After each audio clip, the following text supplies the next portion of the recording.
What's up, guys? Ben here with VW Family Farm. It is a beautiful, beautiful 70-degree sunny day. Andrea does not have something for me to do on the calendar, so what a perfect day to go through my bees for the first time this spring. Why don't y'all come along? Let's go. Alright, got our supplies loaded up. I went ahead and threw in some nuke boxes just in case I find queen cells. We can go ahead and make some splits. Let's head on over there and see what they look like inside. I'm kind of excited. Get the smoker lit, get it going. I do this cheap and simple. All I use in here, I know you probably can't see in there, pine needles. Pick them up off the ground for free. Get a good torch to get a good flame going in there. How simple it is to light a bee smoker. Get your flame going, give it some good puffs, get it red down in there. And after you got the pine needles inside there glowing red and you got a pretty good little amount of them going, grab you a handful of fresh pine needles, shove down on top of that, pack it in there, but you're still, of course, giving her some air. That's one of your main things, is make sure you got plenty of airflow in there. And now since we got that going, I'm gonna keep doing it a little bit, but also go ahead and put on my jacket. Wow, we've got clover here almost probably over a foot tall. Be nice to be able to turn animals in here to graze, but I don't want them messing with my bees, so I have to just mow that down. All right, the first thing we're gonna do, we come over here, we're going to look at all the entrances and see how many bees are coming in and out of each hive, and make sure we hadn't lost any so far. This is one of the two nukes that I've brought through the winter. We see plenty of bees going in and out. That is a really good sign. Here's the other nuke that we had going through the winter. You can see there on their legs, they're bringing in all different colors of pollen. That is going to get these beehives to exploding. Alright, that does not look good. This here is a hive that I actually drove down to Texas for a friend of mine and cut this hive out of the wall of his house. We was on the second story of his house tearing these bees out of his the wall between his above his garage and a bedroom, and I have not seen one come out of there, so that does not look good.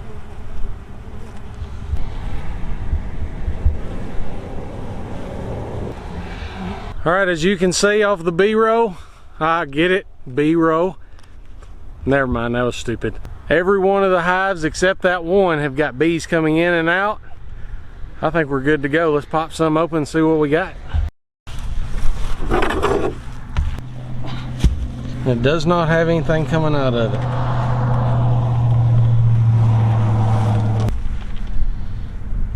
Oh man.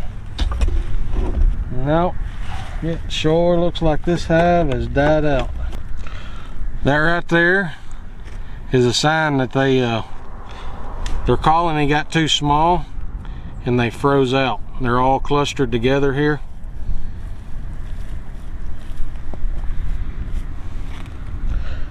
Oh, I hate it when I lose one. I knew going into winter this hive was going to be hard to keep alive just because how small they were. I tried to give them a fighting chance. It was either that or they was going to pay a company to come in and spray and kill them out. So I gave them a chance, but it just didn't work. All right, from there, let's go in this nuke and see what it looks like.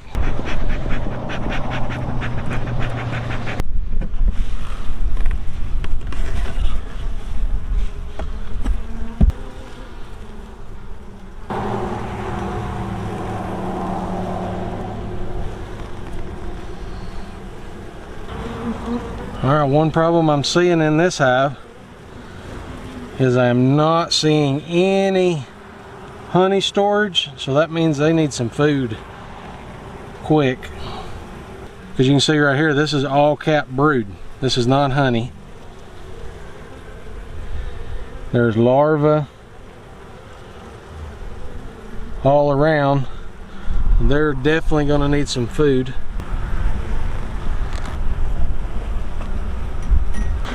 Okay, that makes me feel better. You can see right here, this is all nectar. I say all. They've probably got 3/4 of it filled up with nectar. So that is definitely a good thing. They still could use some food because there's nothing on the backside. And what I'm going to do to mark this box to make sure I can remember, I'm going to stand me a block up, a brick up in the vertical position. That way I know that that hive needs some food. Alright, this nuka's doing alright. They're not great, but, or what it looks like so far, they're not great. They may surprise me.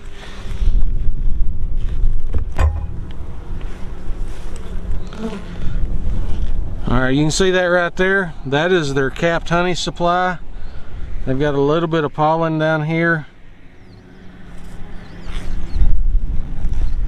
So they definitely do have a food source. That pollen kind of looks like it's molded a little bit over here.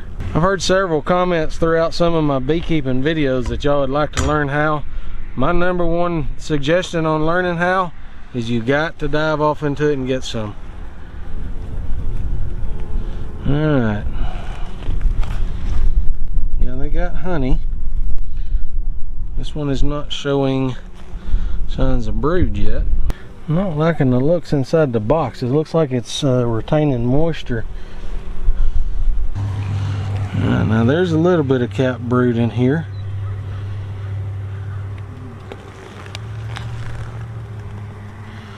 A little bit on this side. And do you see what I see? Let's see if I can see that again.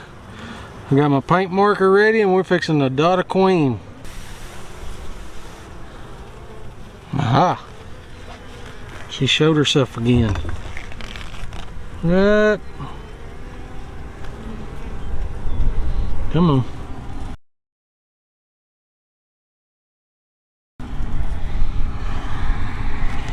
She's right there, but I can't get to her yet.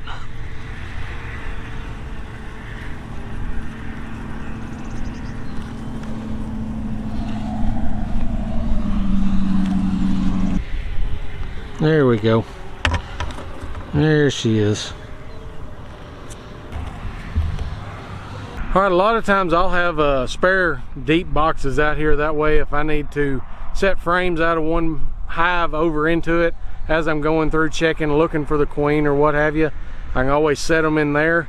But also, like when I've got supers on like this, I can pop them off and there's going to be bees on the bottom of them. There's going to be bees on the queen excluder. I can set it on that and I'm not risking smushing any.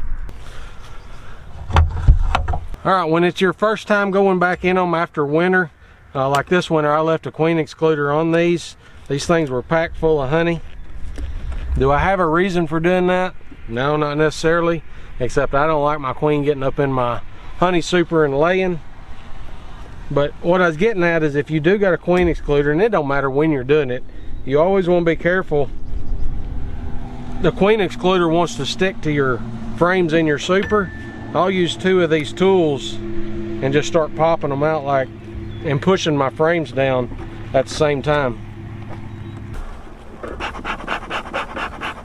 After the incident last year where I got lit up pretty good, I think it would have happened no matter what kind of bees I was raising, but these are all feral bees that I get out wherever. I just catch swarms all around. So these bees, I do not know exactly what breed or variety they are.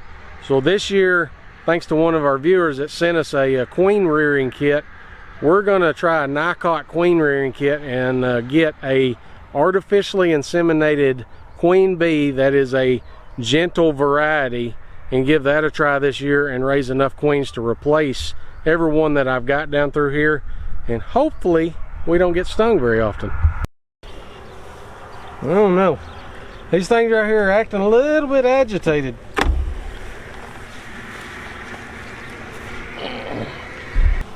They if we can calm them down with a little bit of smoke. And I don't see any reason that they would be wanting to swarm, because they're definitely not full. I say they're not wanting to swarm, but you look right here, these are drone cells. And they do that when they're starting to get ready to swarm at some point, because the drone is the male and they got to have plenty of drones in the air to mate with the new virgin queens.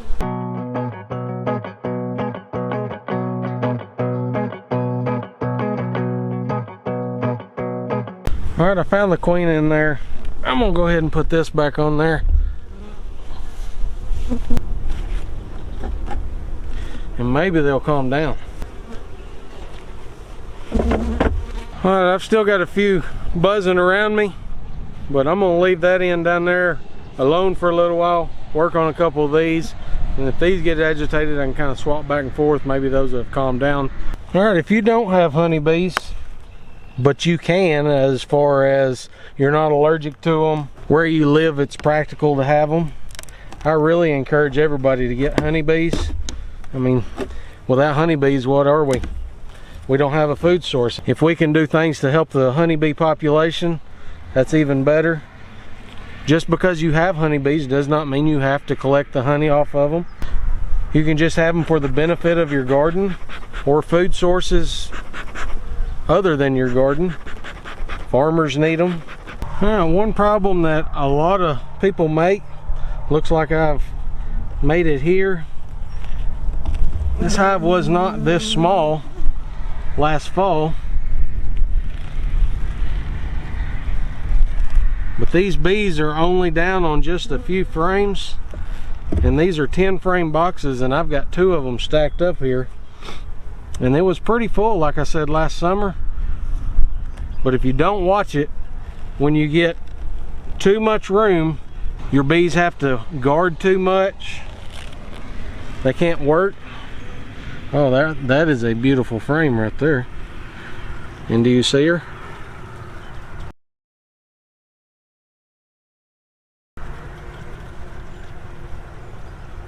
How easy that is to find when you mark them. Always watch her when you put it back in. They got brood, they got honey, and they've got several bees. Right down here is the layer of drones. We'll need to keep an eye on this, especially since I'm going to consolidate it down. Again, another beautiful frame. Cap brood, pollen, honey. That looks amazing. Alright, so what I'm going to do from here, I've got the frames in here that they are utilizing right now, so there's only half of it. There's 5 frames in this top, but looking down in the bottom down here, you can see that they're using 1, 2, 3, maybe 4 frames down there. So I'm going to take this box off, get down to those, and like I said, consolidate it all down to one box. Always start on the empty side. So these right here don't have any bees on them, it don't look like. I've got a little bit of honey stored up on that frame. Let's see, I can turn around and use that down there on that nuke that needed some food. That one is a totally empty frame.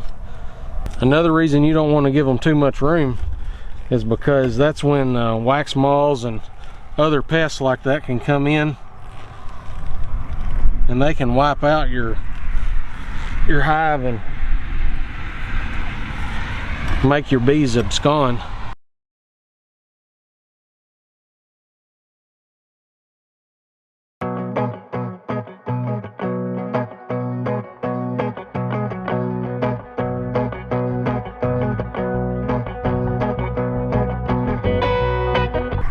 I've already popped this off, and what I saw underneath, this is where they have put wax from there down to the frames below it.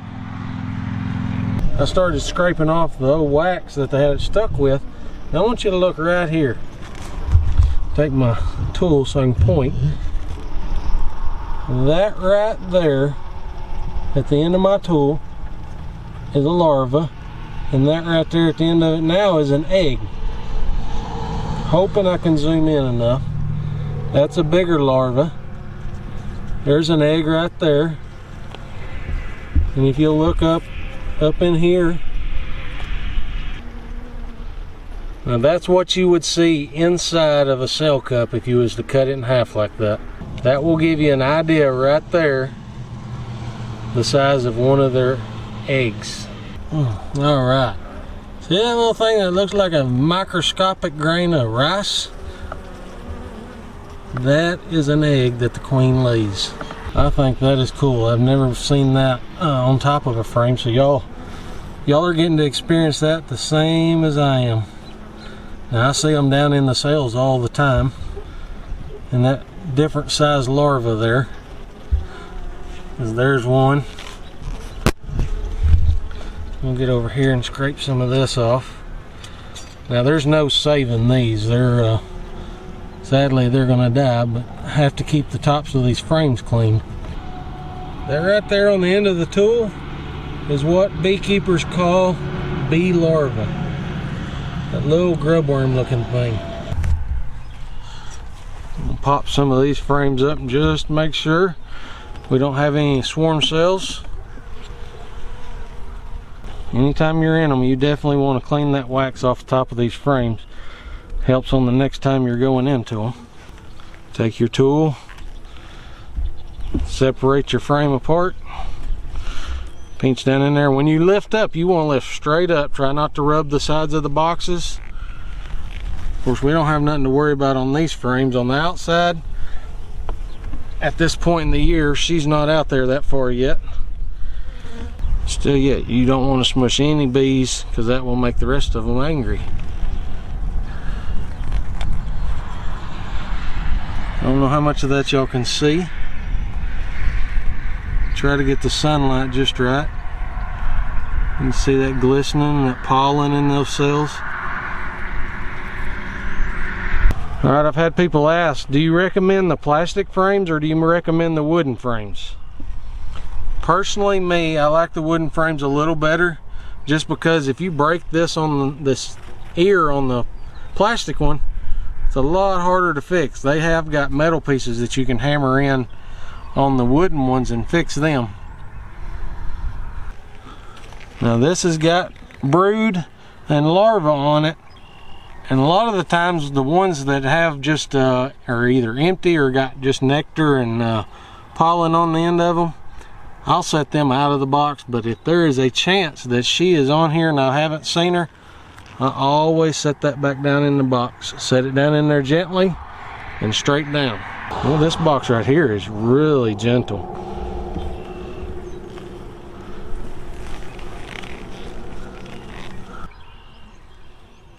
All right, the first one to see her, say I see her.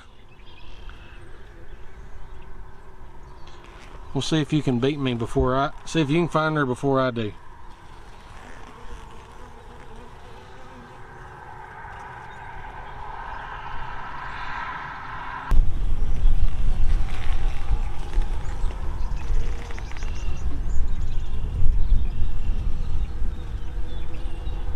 Nope, I see her. Do you see her?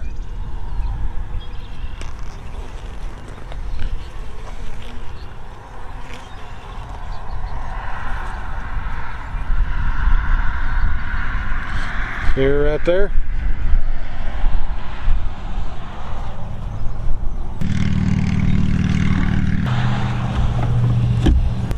Yeah, like I said a while ago, let's we'll